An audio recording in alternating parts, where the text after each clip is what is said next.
My name's Sasha Pete, and I'm really excited to be joined by Sinisa, Cohadzic, current technical director of a massive, massive club, South Melbourne FC. Welcome, Sinisa. Thank you, Sasha. Thank you for inviting me.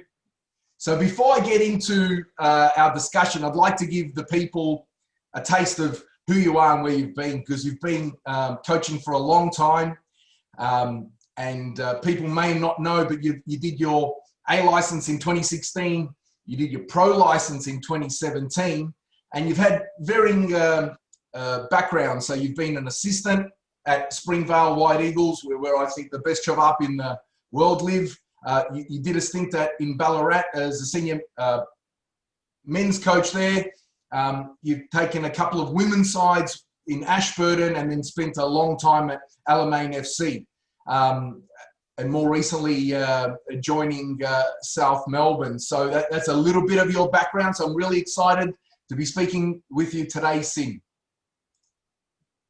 Yeah, listen, I mean, as I said, thank you for inviting me. And yes, I have a extensive background, and I've started my coaching a long time ago, 15 years ago, as assistant coach with my best friend Zed Mihailovic at those days Springvale White Eagles. At that point of time, we were at Victorian Premier League, which would have been now today National Premier League. So that was a good start, and obviously down the track, Zed, because of personal reasons, needed to go out of the game. So then I continued my own way of coaching. So yeah, I've been through extensive process and through a lot of different types of coaching, through juniors, even technical director in VCL Championship Eastern Zone earlier days too. So my extensive background goes into juniors, seniors, men, women, obviously top league too. So yeah, that's let's jump into it. I think that the first thing I'd like to do, because going back in your history, I think a measurement of a coach is often the supporter looks to where a team finishes on the table, right?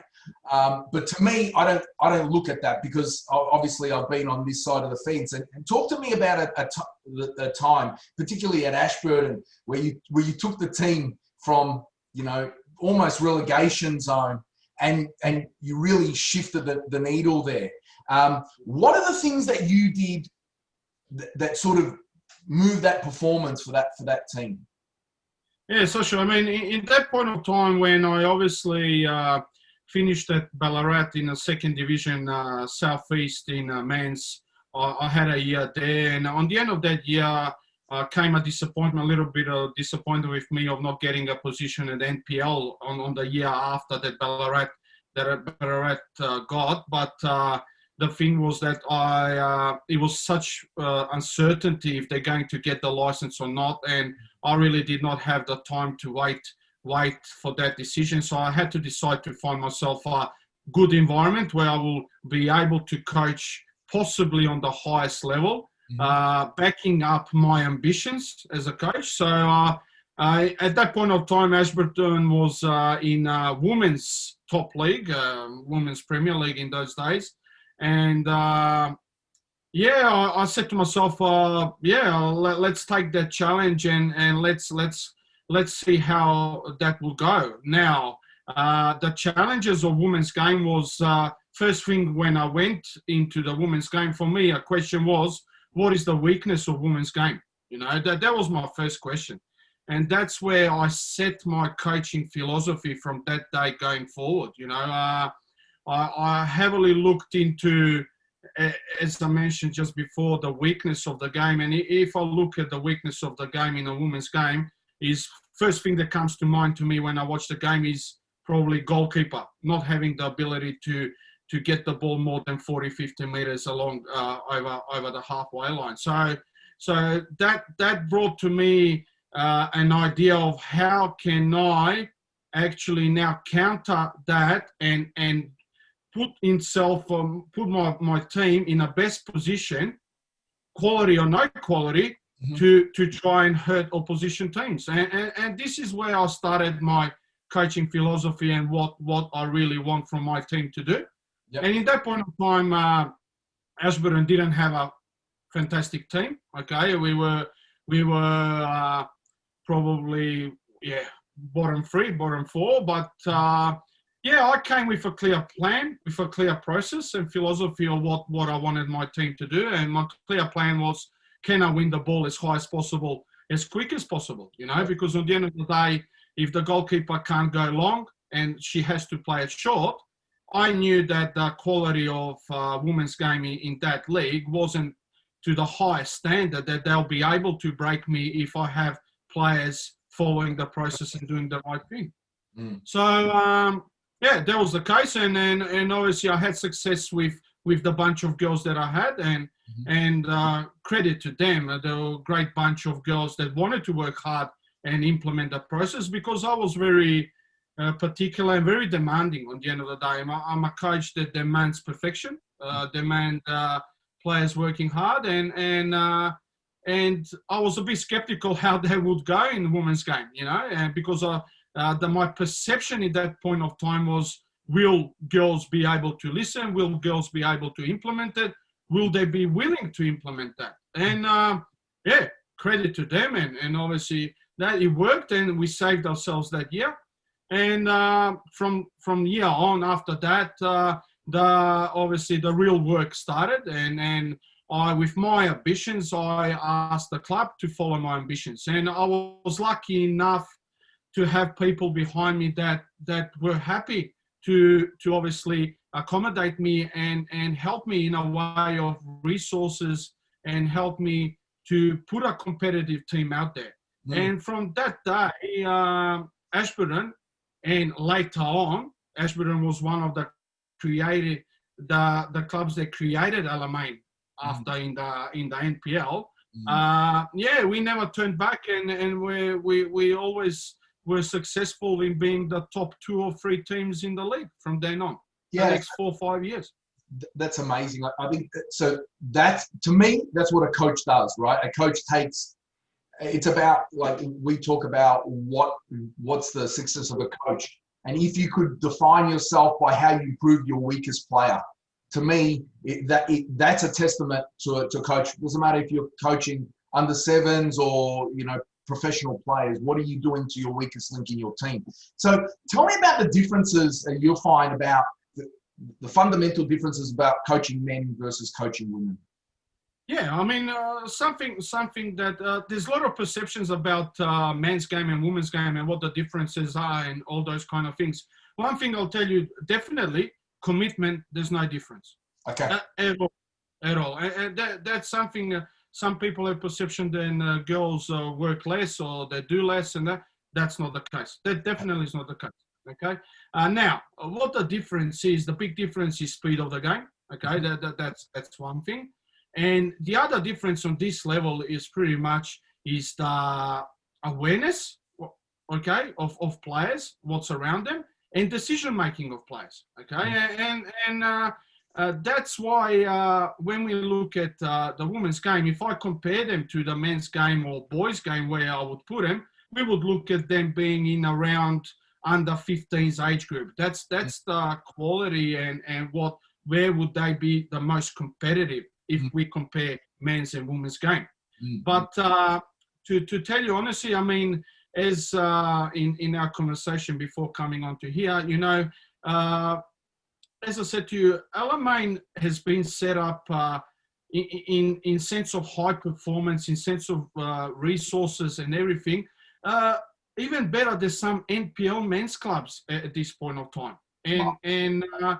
And it's not just Alamein, but the top 2, 3, even 4 teams in Women's National Premier League, they are very well resourced in a sense of having all the tools to actually make a team competitive, develop the players, and try to get the best out of players. And we can name a couple of things. Is it a GPS monitoring? Is it video analysis? Is it high performance in is it in recovery? Is it pre-activation? Okay, so all that is set up to the highest standard it was in my teams, and it is in couple of top 2, 3 teams. So if I look at the difference between men's and women's game, it is only the definite first thing is speed. You know, I mean, the speed of the game is much quicker in men's. You know, and that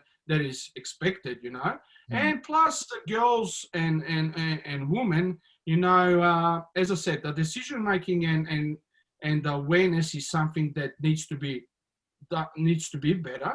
But all that comes from junior ranks. You know, you start that if you get that right before the girls in the age group of 9 to 12, if you can get the technical side of the game and the awareness part of the game right, then obviously it will be better going forward. But if you don't get it right in that age group, it becomes harder and harder as players get older.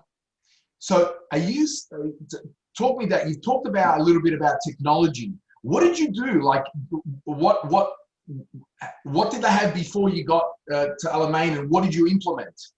Yeah, so I'm big. You know, I mean, as I said to you on the beginning of our conversation, I'm ambitious. You know, I want to get to the top, and I'm obviously got my pro license, and I want to work with all the tools around me. Okay, and to be able to give the players the best resources and give the players the best opportunity to perform and to be the best, you need to give them resources and to give them tools to improve them. Okay, so the first thing, if I look at that, is obviously how we prepare for a game. Okay, so for a training session, for a game. So that comes in parts of pre-activation. So which means in that sense, I need to find a person that's good in high performance, in pre-activation, in recovery. So I have to find a good strength and conditioning coach that's obviously got the tools and that's got the knowledge to be able to give the girls the best preparation to go into training or into games, and the best recovery in the same time. Now, second thing, I had a look, how can players learn? And if you ask me how can players learn, there's no better tool than watching themselves on obviously analysis platform of what they are actually doing. So there was the one resource that I cannot start off coaching if I don't have that. You know, it is a must. It is a must, because in that I do not evaluate just my players. So I evaluate myself after the game.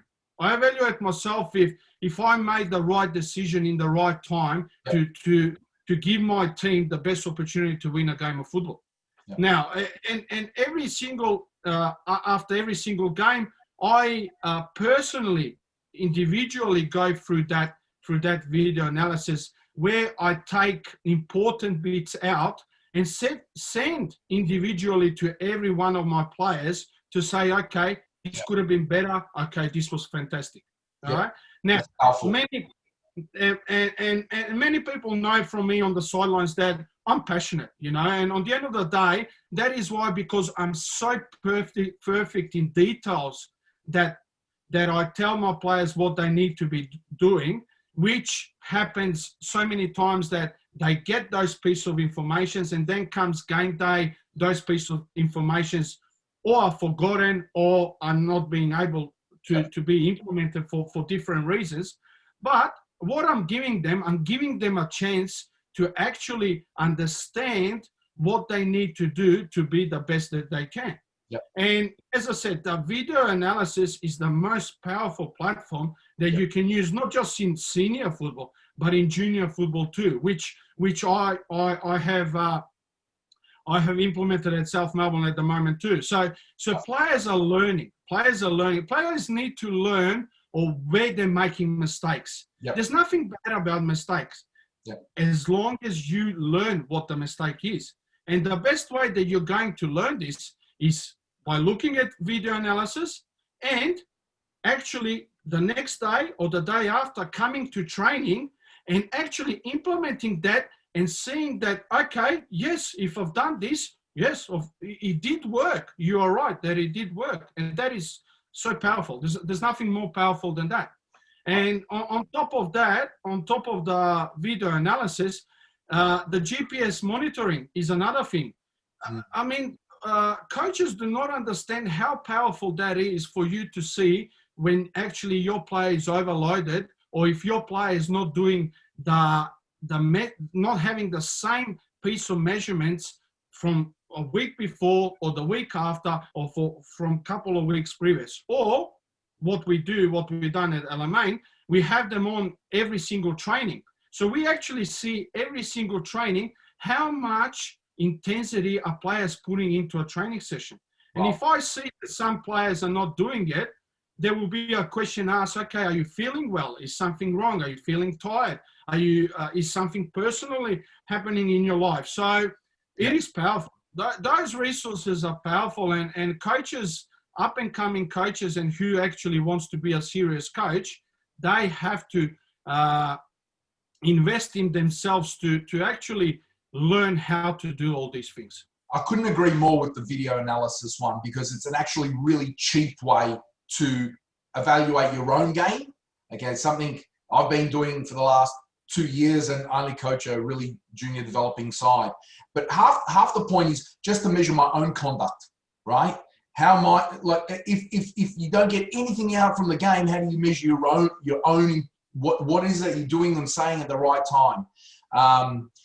You know, from a junior football perspective, you know, I've got a team manager out there clicking the timesheet to work out, is every kid getting the right amount of minutes? Something that's important to my team and our club. So I couldn't agree with you more about that, and I'm glad to hear that you did that. The GPS one though, that's expensive. I know many clubs simply, you know, I know many clubs they'll have a certain amount of units and they'll share around the players, right? So you saying that every player in your squad at every training session had a GPS on their back measuring their conduct? Yes, senior football, yes, definitely, yes, Wow. definitely. What is that? What is that? How big was your squad?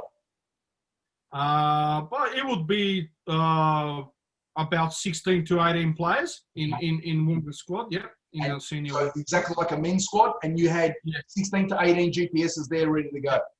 So and the girls would get the results straight away downloaded onto the Player Track app, and girls can even themselves see how hard they worked and what actually, you know, measurements they had after the game and results. Yeah, definitely. So when I would come to training or after a game, I pretty much would not have to ask a question or say anything, because they would know themselves what I would actually say to them. It was interesting. Like yesterday, I was watching one of Ernie Merrick's presentations from earlier on in the year, and he was talking about, you know, when they copped a goal and what happened, you know, the work rate. Is that something that you found when you were analysing, you know, effort? We know, like, psychologically from when we've been playing football, you know, after you cop a goal, people are down. Did you notice that in your team? Yeah, listen, I mean, Sasha, as I said to you in the beginning, I'm a perfectionist. You know, I demand from my players to work hard every moment of the game. If I see that some players, no matter who it is, I never had in my team any favourites. Is it a W League player? Is it an international? Is it whoever it is? I had a lot of not disagreements, but I demanded perfection from top players. And on the end of the day, I would put them on the spot in front of the whole playing group if that wasn't brought onto the training, into the game. And when I analyze the game, and we have a clear process and we got clear way of how we want to play, and the principles we want in the game of football. And if we see that we had a breakdown somewhere, and I present them that on the video, they already know. I do not have to say a name who actually is in fault for the breakdown, because the way we played and the way we pressed high all the time, we always had, and I have my particular U-shape, very demanding feel. I call it a U-shape demanding feel. That's my own soccer philosophy in BPO, where we clearly have every single player has a role, and if one player does not do what they need to do, everything breaks down. Yeah. So when I do the video analysis and I have a look, I can only put the video in front of them and they can give me an answer themselves. Yeah. I don't even have to have it, because that's installed in them. The process is installed. The principles is installed. Every moment of the game, we demand from players to do the right thing. And if one player does not do it because she's tired or she doesn't feel well or this or that, we already know who it is. And I don't even have to mention it. And that's why it becomes easy for me as a coach that I have that video analysis platform to actually show them and have the proof in front of me. So it's not like me just saying, oh, it's always you, but there's evidence. And really, so then it doesn't really become then personal, it's business, right? So this is a job that we need to do as a team to get a result, okay? This is the framework that we're all gonna agree to work to. These are our standards, how we wanna behave, right? And it's not personal, it's business. And they start governing themselves. So you, as a coach, you stay back because they understand what your framework is, what your rules of play, and to the detail of the job that they need to do in that moment. Exactly, Sasha. And they set their standards on the end of the day. I bring passion. I bring passion. I give them all the tools. I give them the way we want to play, okay? But they set the standard of making sure that every player does what they need to do. They set them themselves. Because if I go and set the standard, not every player will agree with me. 100%. But if a player goes and sets the standard, then every player will follow the suit. That's interesting. So like I manage a team in the business sense, right? So I think there's a lot of parallels between business and sport, right? And at the end of the day, you can't really make anybody do anything in a workplace. In a football sense, you've got 3 substitutions, right? But if half the team aren't going to do the job, you can't pull off half the team, right? So you've got your 3 substitutions or whatever, a limited amount of substitutions to get a result, right? And there's injuries and whatnot. So it's interesting. How is it that you went about getting the players to agree of what their own minimum standards are? Yeah, okay. So what we do, when I set up this team, when I set up the teams each year, I specifically look at players that are going to come and that are going to give 100% and work hard and not be in a position to think that they are better than anyone else in the team. I look at characters. For me, the big thing is culture, to get the culture right in the club, to get the real leaders, to get the right leaders in the club, okay? And to make sure that those leaders that come in the club, that those leaders are the ones that's setting the standards, okay? So what we do in every preseason, okay, we go for a couple of days. We used to go to Ballarat for 5 days camp, and we would actually set a meeting the night before the start of the camp, and where we would go through a process of setting our standards, our values, our rules, our simple rules of what the expectations are for us to get to where we want to get on the end of the day. Obviously, listen, my view was always that we want to get to the top, and that's why I always brought players to complement that and to try and get to the top. But the players themselves set the core values, set the standard, set the culture. But in the same time, it's driven by me, not directly, okay, but it's driven by me the way I coach, the way I try to implement things to make these players feel that they are in a professional environment where they don't have to worry about moving cones, doing this, doing that. All they have to worry is about performance. And this comes from me as a coach, that I am clearly setting up a clear environment where I will give the best opportunity for these players to perform. Yeah. All they need to do is set their standards.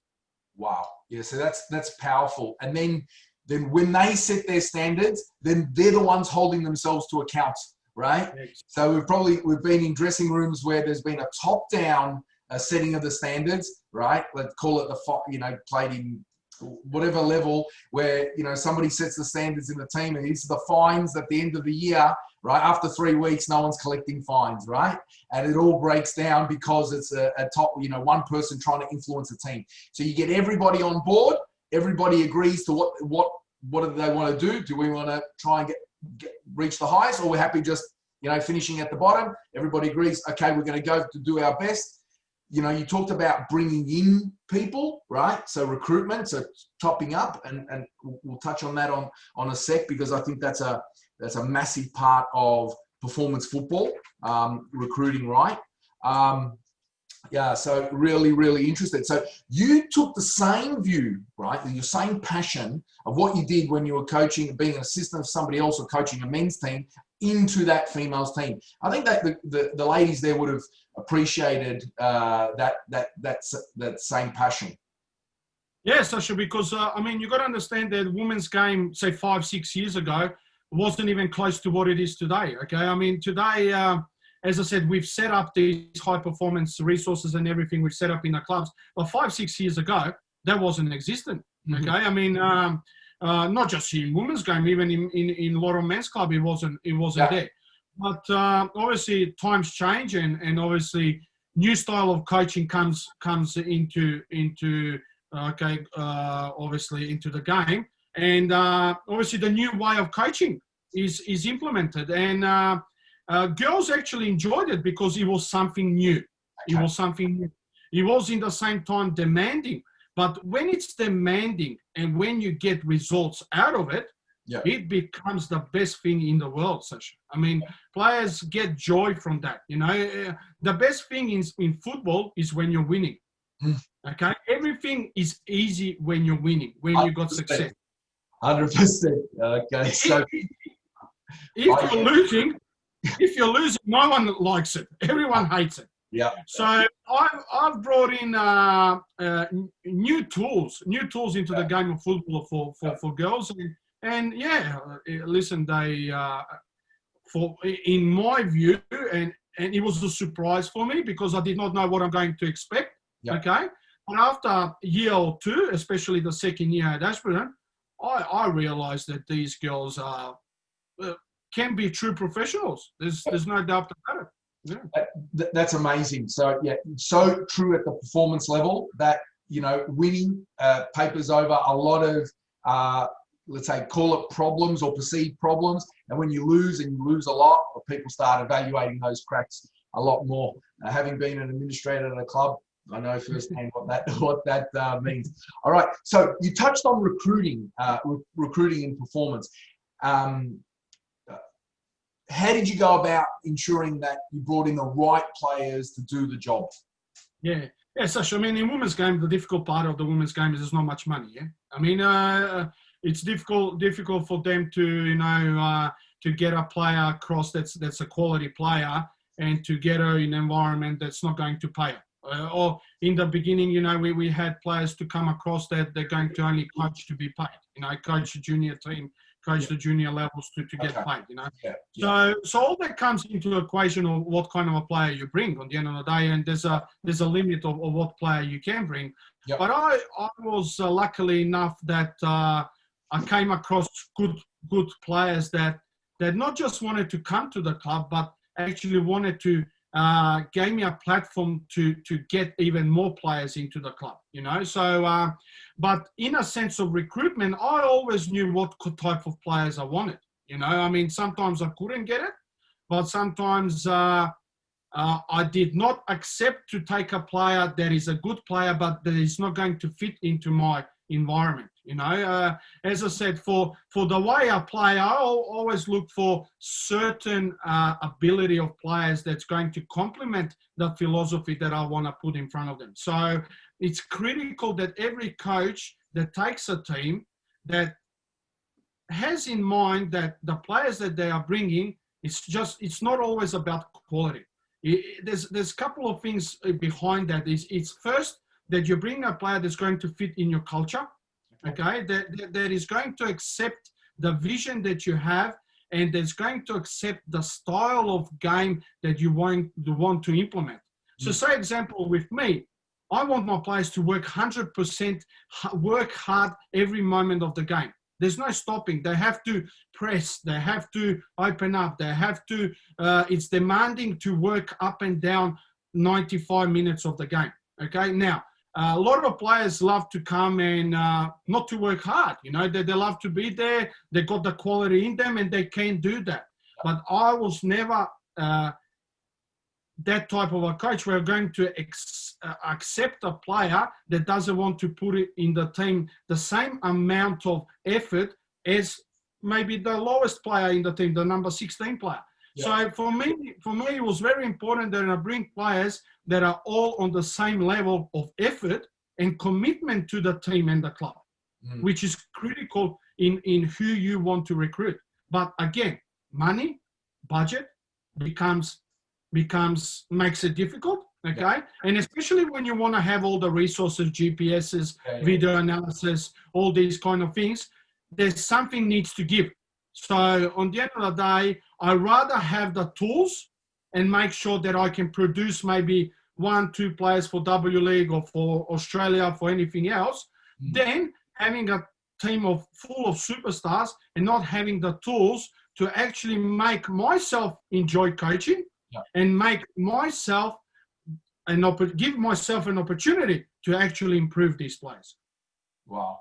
Yeah. So I understand. So let's shift gears, because now you're in a role where it may not necessarily be about winning. It's about developing, you know, quality, and you're now at, some would say, arguably the one of the biggest clubs in Australia, right? With a rich, proud history, and you're there to nurture and develop a system of play. And obviously, winning, you know, South Melbourne teams throughout their history have had, you know, an expectation of winning, right? But I'm sure the club also has an expectation of, you know, every year, can you develop 2, 3, 4 players and supplement that senior side, right?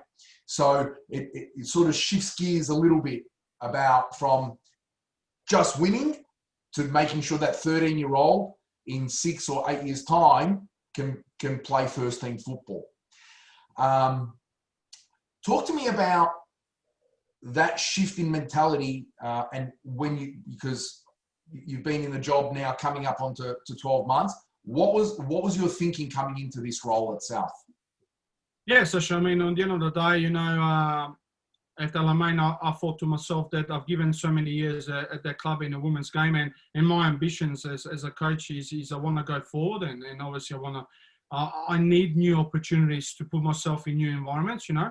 And at that point of time, nothing came in front of me, and in sense of coaching wise on high level. So there was an opportunity at South Melbourne where I was contacted by a friend of mine to see if I was interested to do it at that point of time. And I went for a conversation with them to assess the club and see what there is there and what my role would be. And yes, as you said, South Melbourne is a big club and with a rich history. But something I'll tell you, Sasha, now, I went to this club now and I've taken across all my principles, all my process, I have taken across to South Melbourne. Okay. All my beliefs, all I stand for, all my passion, I have taken to South Melbourne. So what I'm saying by that is that I did not go to South Melbourne and changed of what I believe this game is about. Okay. Now, I told you before that 7 years ago, when I came into women's game, I thought about what's the weakness in women's game and everything. And I talked about high pressing, gegen pressing and all these kind of things. And that is the future of this game. Okay. That is that's what's happening at this point of time. I done that 7 years ago. The unlucky thing I had is that I didn't coach Manchester City to have all these high-class players. I was at Ashburton. But what I'm saying is that I've brought all those principles, I've brought it into South Melbourne. Okay. So what I mean by that is what I've done at South Melbourne is something that South Melbourne was 5 years ago best club in junior competition. They had every team, they finished first or second. They developed so many players along the way. And South Melbourne was a factory of great players. Yep. Okay. I've come into South Melbourne in the last 2-3 years, and South Melbourne themselves know that they weren't the best anymore in junior competition. So I've came across to try, and let's try and do something to get back to the track of what South Melbourne is. Mm-hmm. So one thing that I made sure is that, and talking to the club and assessing the club and seeing what we actually want to do, is one thing I believed in, and one thing that I believe that is a success of the whole club is that everyone needs to be on the same page. Okay, so when I say about that is we want to know what South Melbourne is. We want to. I want when you, Sasha, go watch South Melbourne, and when you watch how under 14s team of South Melbourne plays, I want you to say, oh, this is South Melbourne. I know they're going to play like this. Okay. So what I've done at South Melbourne, I've actually designed a blueprint. That is a process of what the expectations of style of play, of expectation of players, expectation of parents, expectation of all the people around the club is for the year. Okay. Now I've came in January in South Melbourne a little bit later than the season has started, and obviously coaches were in place, players were in place. So my task became a little bit difficult, but on the end of the day, the blueprint was designed, and in January 2020, it was presented to all the players and to all the parents. Okay. Now this blueprint clearly points out that we want to be one club. So when I say one club, we want to have one playing style. Okay, we want to have a clear identity of what we are.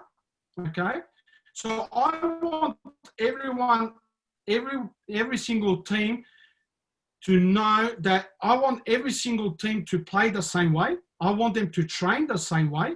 Okay, because I want to produce players to get to the top of that tree. Okay, we want to have a pathway where a good junior player can get to the top and play senior football itself. Not just at South Melbourne, but is it Australia? Is it to go to Europe? Okay, wow. But what we're doing by that is we're clearly installing a process where players are not going to think that, okay, if I'm playing in under 30s today, and if I go in under 14s, I don't know what under 14s are doing.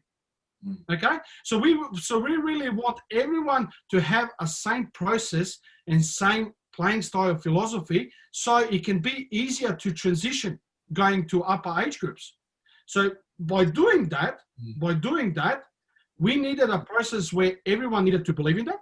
Okay, we needed a process that every parent needed to believe, every single coach that's coaching their kids, that they are doing what actually I'm asking them to do, because I'm the one setting this up. So on the end of the day, we really want the parents to let the coaches coach. Yeah. And if there's any issues, they'll come to me. I don't want any coach to have any issues. Okay. Okay. So we've got a clear plan. Let me guess in. Does hard work and a high press, is that part of the blueprint?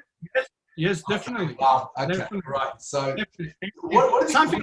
Yeah, and something that I've added, because as I said, all coaches always change their philosophy. And saying I'm gone into the junior into the whole program of South Melbourne, I've implemented even a new playing style of where we get a lot of times inverted fullbacks coming in and staying different times. They're staying outside. So there's a different playing style of where I was at women, but the transition, the BPO is the same, because we want to keep the trend. We want to keep what actually is the trend of football at this point of time. Okay, yeah. So the belief of that is, and results say for itself in the world of football, that today we need to look in individual ability of players. And today, I'll tell you honestly, Sasha, and I tell to every single player and to everyone, speed is a big thing, Sasha. Speed is a big thing. And if players are good technically and they don't have the speed, they have to go out in off-season and they have to just work on their athletic ability with athletics coach. Forget about football. With athletics coach to get that ability of starting speed and acceleration to improve to become a better footballer. Now, saying that, what I've implemented at South Melbourne too, and I've designed myself, is a South Melbourne technical recard port, which is a technical recard port for each player to come in after 11 rounds of the season that sits down with me, personally with me, where I actually assess each player individually of where they are. And I talk to them and to parents, both of them, explaining of what the strengths and what the weaknesses are and how we can improve the weaknesses out of training. Okay, so that's and on top of that, the video analysis. That's one thing, again, I brought with myself from LMA. I made it very, very clear that I want the video analysis tool to be presented with the teams at South Melbourne, which again, fantastic. I got from the support of the club. I got that and obviously implemented in the program. So this sort of dovetails into my next question. So what comes first, the chicken or the egg, right? So South Melbourne is always going to attract the slightly better player, the player that wants to be part of the bigger club, right? So I would like to think that the talent historically at South Melbourne, whether it's this year or last year, but for the last 25 years, has attracted slightly the better player than, let's say, for example, my old stomping ground at Sunshine at Western Suburbs, right? Now, with that, how are you going with that sort of player assessment?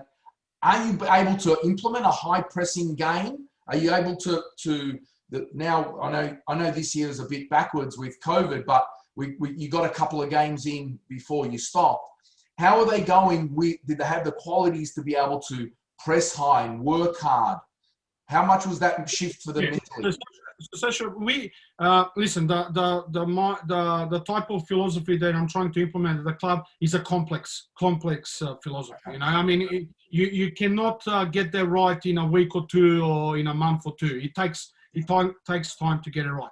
Plus, on top of that, the selection of players wasn't my selection of players. So what's clear is that now we have a blueprint where it says left, right wing have to have this ability to be able to play in under 15s of South Melbourne. Okay. So when the next trial comes, is I look at obviously the blueprint, and I have a look at obviously the quality that we want from players that we're going to sign. I'm going to look, okay, George, we're looking at George. Does he have the speed? Does he have the stamina to go up and down? Does he have the technical ability to do what we need him to do? And then we can take this process and make our playing style and implement our philosophy much, much better than we have at this point of time. Now, there's a lot of obviously, we've set ourselves a little bit backwards now with this COVID, and that's something that we can't control. But one thing that I'm delighted is about players trying to implement that. Not just players, but even coaches, because I made it very, very clear to coaches that if you want to coach at South Melbourne, you have to follow this blueprint process. Okay? If you don't want to follow this blueprint process, I have nothing against that. Every single coach has their own obviously, what they want to do in their coaching life, you know.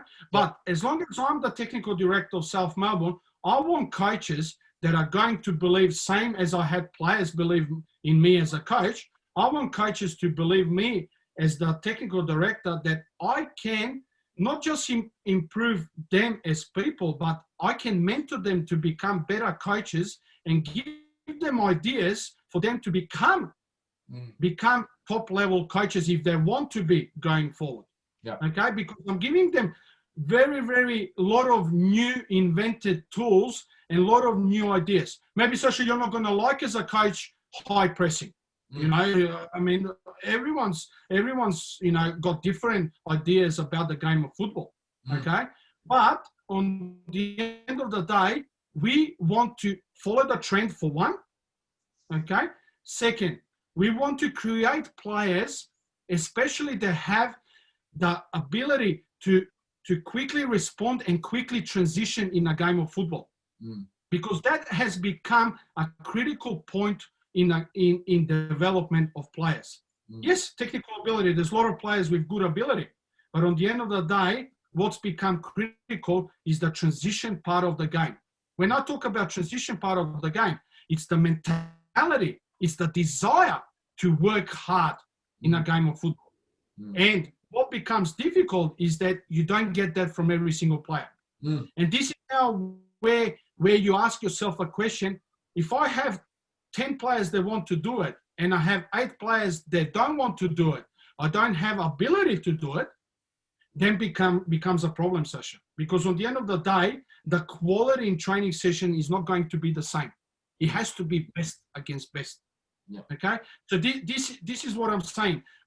Yes, we can implement this process, but again, we have to be critical in trial process that we pick the right players that we want.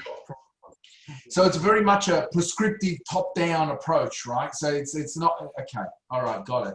Now, how long do you think it's going to take to sort of flush this out through? Like, how many iterations will you need? Will it be 1 season, 2 seasons? By the 3rd season, will we know if I rock up to, let's say, for example, to a South Melbourne home or away game of an under 14 side? Will I be able to see that? In how many years? Yeah, I believe. Listen, I believe that if everyone's on the same page, you know, if there's no issues at all, and now we're in a project of doing something new again at South Melbourne for next season, in a process of obviously deliberating of what we're going to do going forward. If everyone's on the same page, we do not need more than 3 to 6 months of getting to know and getting to see that every team does what's expected from top down. Okay, seniors are different. We leave seniors apart, but if we take it from everyone down, we want everyone to be known, and I want people to come and say, this is South Melbourne on the end of the day. Because we've got to make it clear that people, do they want or they don't want, they have to accept that actually South Melbourne is got a rich history of this game. And that's why South Melbourne needs to be at the top, not just name-wise and not just by winning trophies as a senior team, but we need to be known as actually giving a pathway to players that they're actually going to represent the senior team one day, or actually represent our country, playing for Manchester United, is it Manchester City, playing for Melbourne City, doesn't really matter, or going to play for Australia on the end of the day. Ambitious goals. As I'm expecting for the ambitious club as South Melbourne is, we're expecting to be in a position to compete against the likes of Melbourne City, to compete the likes of Melbourne Victory, because we've always been an ambitious club that wants to be the best, and that's something I cannot take out of the blueprint. The winning mentality has to be there. To be the best of the best has to be there. But the process, how we get there, Sasha, is the most important thing. It does not come without hard work. It does not come without a clear process, and it does not come without commitment. Wow. So we touched on, you know, your ambition of not only players making the senior side, but going on even beyond, right? So they're very ambitious goals. I think if you look at the statistics about what happens with players in junior football, I coach a junior side, so I want to instill the love for the game, regardless of what level they play, that they play like I do. I'd still have a kick, right? So, you know, whether they play, you know, State 5 or Metropolitan or Old Boys or wherever they end up going, whether it's, you know, NPL, that regardless of where they have a lifelong love for the game, right? So that's my goal of my team. And if you look at the statistics about what happens at players by 18, the vast majority give the game away, right? They stop. So what are your goals in terms of, okay, from your 16 side, in 2 years' time, the 16 side, how many of those kids play for, you know, from the 16s, how many years before, and how many players do you produce for that senior side? Have you got enough? And so you're talking about the level of the game. The thing is, what South Melbourne brings, it brings a tag of success. Okay, Yeah. so every player that comes to South Melbourne, I don't think that they think that I'm going to come there and just play for fun. I think that every player that has a tag of South Melbourne is coming to a club where they know that success is paramount. Yes. Okay, now, going forward, when you talk about 16s and that, like I had this year, couple of players in under 16 group that next year are already ready to go in the senior environment. Wow. Okay, so these are the players that we as a club need to nurture. Yep. Give them a pathway, give them an opportunity. I'm not saying necessarily that they have to play in the first 11 or that they have to be in the senior squad, but just to give them an opportunity to train with the senior team and just experience that environment where they're going to crave to work harder to get into that environment going forward. Yeah. And with all this talk that second division and obviously South Melbourne will put their hand up and hopefully go into that environment, this big club even becomes even more bigger of a tag where players actually have the mentality that they're going to come to this club to succeed, to go to higher things. Is it national team? Is it Europe? Is it anywhere else? And especially with the transfer system coming in place, we want as a club to have the best of the best. We want to produce. We want to help Australia. We want to help all teams around us. We want to produce players that have the ability to play the game to the highest level. But with that, we need to implement a process. We need to give them the tools, the resources to have the best training, to have the best development tools around them. Is it video analysis? Is it coaching? Is it individual training one-on-one with players to get the decision-making awareness or all these kind of things right? Okay. But again, Sasha, I can talk about this all day. But for me, when people talk awareness and when I see coaches doing one-on-one drills for awareness, that's not good enough, because that's never, Sasha, going to replicate a game on a full field against having another 21 players around you and seeing the full actual ground with players. A one-on-one by looking at color around you, that's not going to happen. Yeah. This is like when you're actually driving a car, when you have to look left and right. This is what needs to become into players. It has to become a habit. And this habit, we need to teach between 9 and 12. We don't teach them when they're 15, 16, because that habit becomes bad. We should teach them when they're between 9 and 12. If we don't get it right in that age, and we don't get the technical ability right in that age, we are in big trouble going in later on in age groups. So like your passion just exudes. I'm really, really excited to see how this sort of percolates through the club, the types of people that are drawn.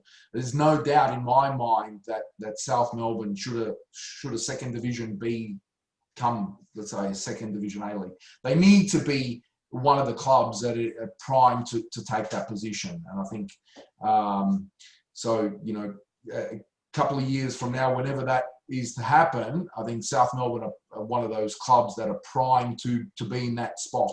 And then once you're at the dance, then who knows what happens, right? You can go up or you can go up. And And clubs need that opportunity, not just South Melbourne. I'm not just talking about South Melbourne. There's a lot of ambition clubs around. Even I'm talking about, is it Sunshine Josh Cross, is it Heidelberg, is it Bentley, is it Preston, you know? There's a lot of clubs that have ambitions to be up there. And why are we stopping this? We need to give ambitious club a chance to get there. And who has the mentality and who has the process to do the best to get there, give them an opportunity. Don't let them pay themselves to get into that place. Let them work hard and let them have a process that's going to get them there. Yeah, so I think exciting times. If you think back, like what we had when we were kids, right? So just think back, right? So we both played as a kid, and you know, we had a parent who wanted to do their best. And they would just scream at us, right, to run fast, or why'd you do this? So there's a lot more that's involved. I think that football has come a long, long way. Just, you know, the coaching philosophy, the accreditation, you know, there's been many, many improvements, okay, in football. Sasha, I have to stop you there. And because you mentioned parents play a big part in all this, okay? We made it very, very clear at South Melbourne that parents need to be positive to their kids. Their parents cannot stand behind the coaching side of the field. They have to go on the opposite side of the field. The parents cannot come into training session and interfere in training sessions. We need to let players be the players. We need to let players to develop themselves. We need parents to be positive towards the players because they play a crucial part. If we have parents that are negative and don't follow the process, our process will suffer. Yeah. So and you know, regardless of what happens, that kid's getting in that car after the session or after the game, and they're getting their coaching anyway, right? So they're getting their coaching on the game, on the session, but you don't actually know what's happening when the kid's in the car at home telling Johnny how they went. It's critical. Right? That's why they are critical. Yeah. So and bringing them on board and making sure that they follow a club process, I think, is paramount. So, wow, exciting times at South Melbourne, Sinisa. It's been an absolute pleasure speaking to you. I'm sure we could speak for hours and hours and hours. But it's grand final day. Today I'm wearing my beloved Melbourne City. So in a few hours, this is being filmed on the day of the grand final. So it's during the day. So in a few hours, we're going to be sitting in front of our television sets and being Melburnians. So do you have a prediction for tonight? Yes, I mean, I watch football from perspective of analysis and perspective of what players do. Like, I haven't got a team in Melbourne, and my son loves Melbourne City colours, and I buy him a lot of things from Melbourne City, but I'm not Melbourne City supporter myself, and I watch the game from another perspective of trying to learn the game and see new things in the game. And in my view is that Melbourne City's got here, and Melbourne City's got the quality, but one thing about Melbourne City, Sasha, is Melbourne City does not excite me the way they play. You know, for me, all that is good and it's all tiki-taka and it's all good. But for me, there's no flair in Melbourne City game. And that's where I look at Melbourne City. I look at Sydney. When I look at Sydney, Sydney's got flair, in my opinion. Yeah. But saying that, Melbourne City always finds a way to, to actually make the other team play the way they play. So this is where they are successful of making sure that they get a result on the end of the day. And having the quality of McLaren up front and obviously Sydney on the other side, obviously have got Ninkovic and Lefondre on the other side. I think it will be a tight game. Yeah. I think it will be a tight game. But and to tell you honestly, I have this belief that this will go to penalties, because it will be, on the end of the day, it will be a very, very, very... Yeah, so I'm nervous. I'll say I'm nervous. Okay, I've been waiting 11 years for this day. 11 years. It was, many days sitting on the sidelines with, lossless, many weeks of losses. So I think Sydney have got the better team on paper, but fortunately for us, football is played on grass. Yes. And so, you know, I think that this is the time for Melbourne City. Yeah. So if we want it more, okay, one goal will do it for me. So I'm very, very nervous. I just hope the boys go out there and give it their best. And you're wearing, don't forget, you're wearing your Melbourne Heart tops today. So, you know, hope it's all heart when you get onto the field today for your team. Yes. They give it all. Yeah, so we'll see how we go tonight. So thank you very much, Sin, today for this fantastic conversation. I think, you know, if we look back at this in 5 or 10 years' time, you're going to be at a different level. So this has been an absolute pleasure. Really, truly grateful, and I hope that the South Melbourne parents and players really have got a taste today of the passion that you have for the game. And I understood your thinking about why it is that you're doing what you do, right? So I wish South Melbourne all the very best of success in their bid to hopefully go on to a second division. So exciting times. Thank you, Sasha, for inviting me. And as I said, I'm a passionate coach, and I love talking about football, especially in uncertain times like this. And I'm not just open like to you today. I'm open to any person around football community to talk about the game and talk about how we can make our game, especially in Australia, better than it is at this point of time. Again, thank you for your invite, and I wish you good luck today in the grand final. Thank you. Awesome. This has been great. Bye-bye. Bye.